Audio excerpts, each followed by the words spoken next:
নমস্কার প্রিয় দর্শক, আপনারা দেখছেন দ্য কেবি নিউজ প্লাস। আপনাদের সঙ্গে কথা বলছি আদিত্য। সন্দেশখালীর ঘটনার প্রতিবাদে এবং সেখানে দীর্ঘদিন ধরে নিয়মিত বয়ে চলা যে নারী নির্যাতনের অভিযোগ, সেই অভিযোগের প্রতিবাদে গতকাল কলকাতায় পথে নেমেছিলেন বামপন্থী বুদ্ধিজীবীদের একাংশ। হ্যাঁ, নির্দিষ্ট করে বামপন্থী বুদ্ধিজীবীদেরই বলছি, তার কারণ সেই অর্থে কলকাতার বুদ্ধিজীবী বলতে আমরা যাদের বুঝি তাদের একটা বড় অংশ এদিন অনুপস্থিত ছিলেন। স্বাভাবিকভাবেই একটা পক্ষ নিয়ে কথা বলতেই হচ্ছে, তার কারণ এই মিছিলে আমরা দেখতে পাইনি শুভা প্রসন্নকে, এই মিছিলে আমরা দেখতে পাইনি অপর্ণা সেনকে, এই মিছিলে আমরা দেখতে পাইনি যোগেন চৌধুরী সহ বিভাস মুখোপাধ্যায় থেকে শুরু করে অন্যান্য আর যারা রয়েছেন তাদের সবাইকে কিন্তু আমরা দেখতে পাইনি। তবে হ্যাঁ, এই মিছিলে নিশ্চিতভাবে ছিলেন মিরাতুন নাহার, এই মিছিলে নিশ্চিতভাবে ছিলেন নাট্য ব্যক্তিত্ব কৌশিক সেন থেকে শুরু করে বিকাশ রঞ্জন ভট্টাচার্য, দেবদূত গঙ্গোপাধ্যায় থেকে আরো অন্যান্য নাট্য ব্যক্তিত্বরা তারাও ছিলেন। কিন্তু একটা পক্ষেরই নির্দিষ্ট করে বলতে হচ্ছে, কারণ সমস্ত স্তরের বুদ্ধিজীবী বুধমণ্ডলী বলতে আমরা যাদের বুঝি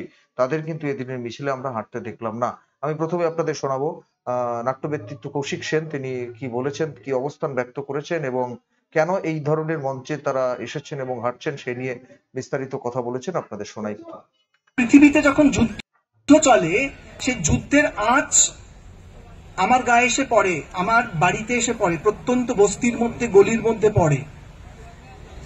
কিন্তু আপনি যদি পশ্চিমবঙ্গের পাশাপাশি ভারতবর্ষের চিত্রটার কথা তুলে ধরতে যান, সঙ্গে সঙ্গে সেই চ্যানেলের সঞ্চালক আপনাকে থামিয়ে দিয়ে বলবে যে না, ওটা বলা যাবে না।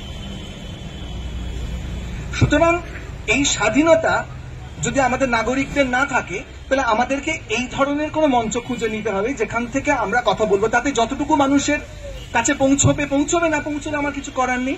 আর ওই যে দূরে দেখতে পাচ্ছেন আমার এক বন্ধু সুমন মুখোপাধ্যায়, ওর নাটকের একটা ফেস্টিভ্যাল হচ্ছে। আমি মূলত থিয়েটারের লোক, আমার জায়গায় দাঁড়িয়ে থিয়েটারের মাধ্যমে, শিল্পের মাধ্যমে আমাকে প্রতিবাদ করতে হবে, কারণ এর জায়গাটা রাজনীতির লোকেরা রাখেনি। আপনারা খেয়াল করে দেখবেন, আমরা যখন সন্দেশখালী নিয়ে উত্তাল, মিরাতুন্দি যেটা বললেন, যেখানে আমরা মুখ্যমন্ত্রীর সমালোচনা করছি, পাশাপাশি কি ভয়াবহভাবে স্মৃতি ইরানি বলেছেন যে ওখানে মুসলমান মহিলাদের উপর অত্যাচার করা হচ্ছে, হিন্দু মহিলাদের উপর অত্যাচার করা হচ্ছে। ওখানে নারী নির্যাতনটা ইম্পর্টেন্ট নয়, স্মৃতি ইরানির কাছে ইম্পর্টেন্ট হচ্ছে হিন্দু রমণীদের অত্যাচার করা হচ্ছে। ওইখানে আরেকটা ন্যারেটিভ তৈরি করছেন ওরা। আপনি কোথায় যাবেন? এবং থেকে থেকে এই কথাটা বলা হবে বুদ্ধিজীবীরা রাস্তায় নামছেন না কেন। আচ্ছা ধরুন, আমাকে একটা কথা বলুন, যে এই যে দুটো তিনটে ন্যারেটিভ এখন চলে, সেটা হচ্ছে তৃণমূলের সঙ্গে বিজেপির একটা আঁতাত আছে, এটা হচ্ছে সিপিএম বলে।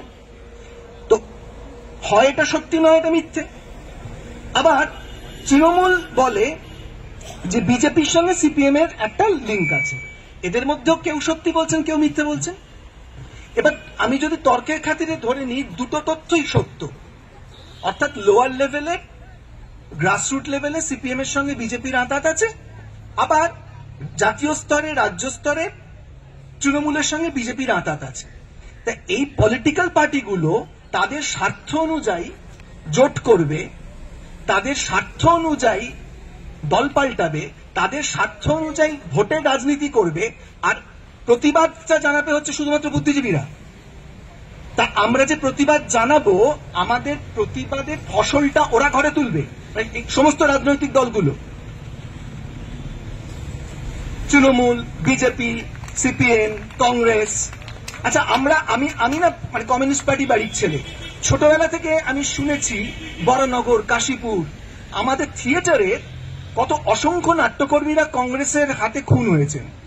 বাবাদের কাছে শুনেছি, আমার বাবা উৎপল দত্তের ছাত্র ছিলেন। কোন মন্ত্র বলে কংগ্রেস সাংঘাতিক বন্ধু হয়ে গেল? মানে আজকে যদি ভারতবর্ষে ভারতীয় জনতা পার্টিকে দায়ী করতে হয়, তাহলে শুধুমাত্র ভারতীয় জনতা পার্টির সময় থেকে অত্যাচারটা শুরু হয়েছে। কংগ্রেস কোনো ভুল করেনি, এমার্জেন্সি হয়নি, শিখ দাঙ্গা হয়নি, আমাদের পশ্চিমবঙ্গে উৎপল দত্তের দুঃস্বপ্নের নগরী নাটকটা বন্ধ করে দেওয়া হয়নি। তা হঠাৎ মন্ত্র বলে, মানে এই ক্ষমতা সিপিএম এর আছে যে তারা তাদের প্রয়োজন অনুযায়ী তারা বন্ধু বদলাবে। এবার আমরা যদি প্রয়োজন অনুযায়ী বলি যে এই পার্টিটা থেকেও এই পার্টিটা বেশি বিপজ্জনক, সঙ্গে সঙ্গে আমি দালাল হয়ে গেলাম। ফলে কি হচ্ছে, স্বাধীনোত্তর ভারতবর্ষে এইরকম নোংরা ঘটনা ইতিপূর্বে ঘটেনি।